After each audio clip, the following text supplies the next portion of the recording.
Hello friends, हम लोग आज भूगोल देखेंगे। जियोग्राफी होता क्या है, तो चलिए शुरू करते हैं। जियोग्राफी जो है दो शब्दों से मिलकर बना है, जियो और ग्राफो। जियो का अर्थ होता है पृथ्वी और ग्राफो का अर्थ होता है वर्णन, अर्थात पृथ्वी का जो वर्णन किया जाएगा जिसमें उसे जियोग्राफी बोला जाएगा। जियोलॉजी भी एक शब्द आता है। जियोलॉजी में इसका ये भी दो भागों से मिलकर बना है, एक जियो यानी पृथ्वी और लोगोस यानी अध्ययन, यानी जिसमें पृथ्वी का अध्ययन किया जाएगा उसे जियोलॉजी कहा जाएगा। साथ में देखते हैं कि जो जियोग्राफी शब्द है, ये जियोग्राफी शब्द को गढ़ने वाले नाम देने वाले इरेटोस्थेनीज हैं। इरेटोस्थेनीज को ही भूगोल का पिता कहा जाता है।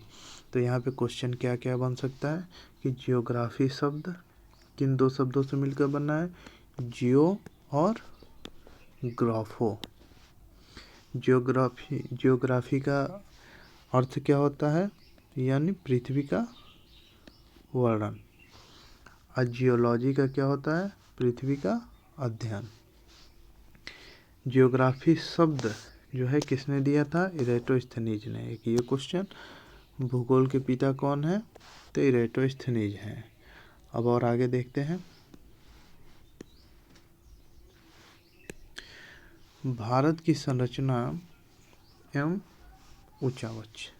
भारत की संरचना कैसी है, उसका उच्चावच है कैसा है। उच्चावच का मतलब कैसे, मैदानी है, पठारी है, ये सब चीज़ों के बारे में अध्ययन करेंगे।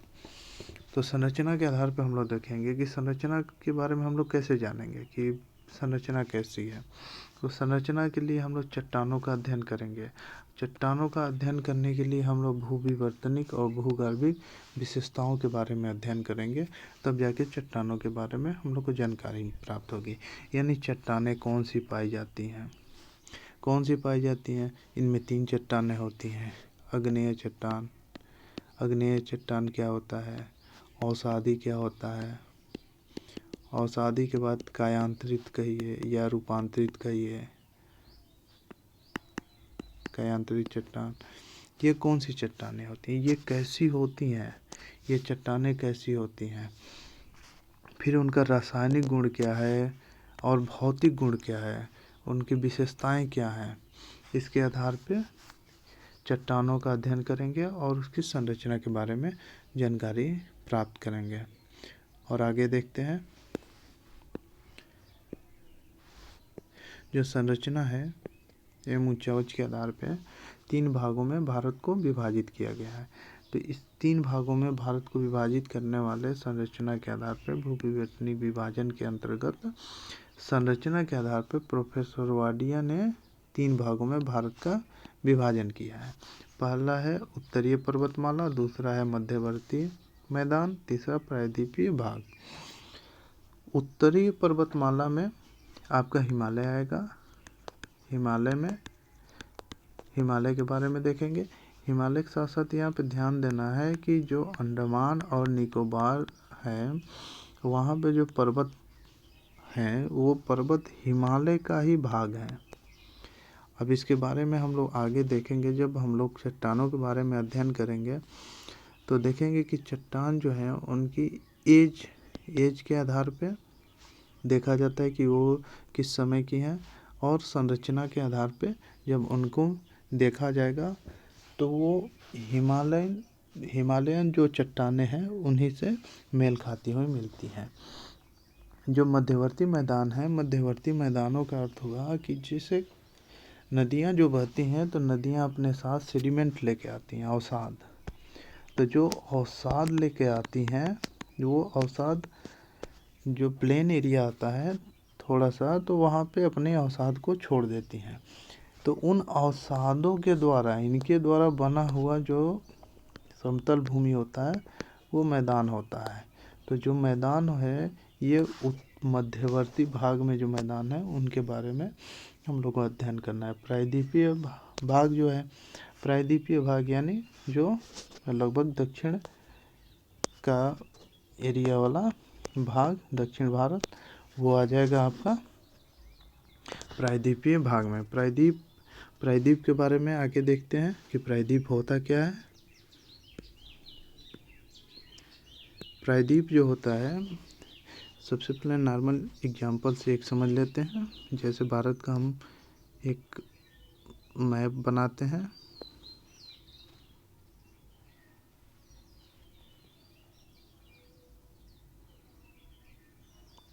ये भारत का मैप हो गया। अब यहाँ पे देखेंगे कि ये सारे जल भरे हुए हैं यहाँ पे, अरब सागर, हिंद महासागर, ये सब जल भरे हुए हैं। तो आप लोग ध्यान से देखेंगे कि ये जो एरिया है, ये वाला भाग जो है, ये जमीन है, भूमि है, और ये वाला ये भूमि है और ये जल है। तो यहाँ पे हम लोग ध्यान से देखेंगे कि ये जो एरिया है,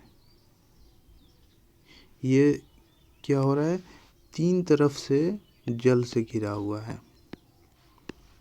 ठीक है, तो ये जो तीन तरफ से जल से घिरे होने के कारण जो भूमि का निर्माण होता है, जो भूमि होता है, जो तीनों तरफ जल से घिरा हो, उसे प्रायद्वीप बोला जाता है।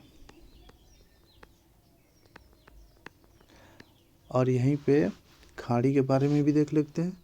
यहाँ पे जो उपस्थित जल है, ये वाला, ये देखेंगे कि इधर से ज़मीन से अटैच है और इधर से भी और इधर से भी। यानी ये जो जल है, ये जल जो तीन तरफ से भूमि से घिरा हो, उसे खाड़ी कहा जाता है। ये प्रायद्वीपीय भारत हो गया और ये बे ऑफ बंगाल हो गया। तो यहाँ पे खाड़ी और प्रायद्वीप के बारे में हम लोग अंतर देख लिए क्या होता है। इसके बाद हम लोग देखते हैं कि इसमें से क्या क्या क्वेश्चन बन सकते हैं। जैसे कि प्रायद्वीप में क्या होता है, ऑप्शन करके आ जाएगा कि दो ओर से जल से घिरा होता है, तीन ओर से घिरा होता है, पहाड़ों से घिरा होता है। तो यहाँ पे ध्यान देना है कि तीन तरफ से जल से घिरा होना चाहिए, यहाँ पे घिरा होना चाहिए। उसके बाद विश्व का सबसे बड़ा जो प्रायद्वीप है वो अरब प्रायद्वीप है, और खाड़ी जो होता है वो तीन तरफ से भूमि से घिरा होता है। यहाँ पे प्रायद्वीप और खाड़ी में आप लोग को अंतर समझ में आ गया। अब आगे देखते हैं भारत का भौगोलिक विभाजन कैसे हुआ। तो भौगोलिक जो शब्द है, ये हक्सले द्वारा दिया गया। यहाँ पे क्वेश्चन ध्यान रखेंगे, कहीं पे आ सकता है कि भौगोलिक शब्द किसके द्वारा दिया गया, तो ये हक्सले के द्वारा दिया गया था। अब हक्सले ने भौगोलिक विभाजन के आधार पे भारत को 5 भागों में बांटा। 5 भागों में कौन कौन से हैं, उत्तरी पर्वतमाला, मध्यवर्ती मैदान, तटीय मैदान, द्वीप और प्रायद्वीपीय भाग। अब यहाँ पे उत्तरीय पर्वतमाला में हिमालय के बारे में हम लोग देखेंगे।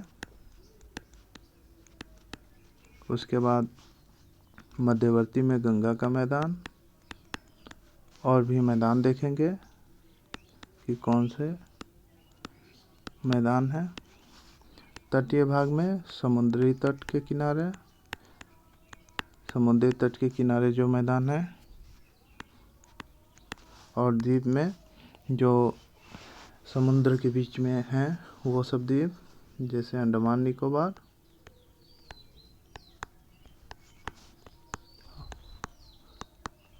और लक्षद्वीप आदि।